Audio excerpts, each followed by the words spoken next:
যা আমাদের মনের ভিতরে, আমাদের অনুভবে, আমাদের চিন্তায়, আমাদের চেতনায় সকল সময় সেই নক্ষত্রটা জ্বলজ্বল করে জ্বলছে। যে নক্ষত্রের মধ্য দিয়ে আমরা সাহস পাচ্ছি, আমরা প্রেরণা পাচ্ছি, আমরা গণতন্ত্রের জন্য লড়াই করতে পারছি।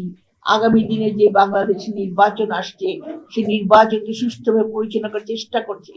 আজকে তার যোগ্য উত্তরাধিকার আপনারা জানেন, জনাব তারেক রহমান, যিনি বর্তমান বিএনপি চেয়ারম্যান হয়েছেন, তার নেতৃত্বে আজকে আমরা সেই উজ্জ্বল নক্ষত্রের প্রেরণায় কিন্তু আমরা এখনো সকলে একত্রিত হয়ে আছি। এর পিছনে অবশ্যই যেমন দেশনেত্রী বেগম খালেদা জিয়া তার চিন্তা চেতনা আমাদের মধ্যে দিয়ে গেছেন, তেমনি তারই যোগ্য উত্তরাধিকার আমাদের চেয়ারম্যান সাহেব, যিনি তার নেতৃত্ব দিয়ে সারা বাংলাদেশের মানুষকে, বিশেষ করে বিএনপিকে, বিশেষ করে সারা বাংলাদেশের মানুষকে আজকে এক করতে পেরেছে এবং এক রাখতে পারছে।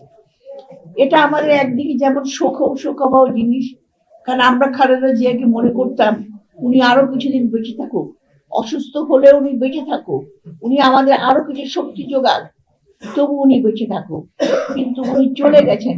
যেমন আমরা এখন শোকাবিত হয়েও আমরা চেষ্টা করছি তার এই শোককে এখন শক্তিতে রূপান্তরিত করার জন্য। সেই শক্তি আপনারা সবাই, সেই শক্তি আমরা সবাই, সেই শক্তি বাংলাদেশের জনগণ।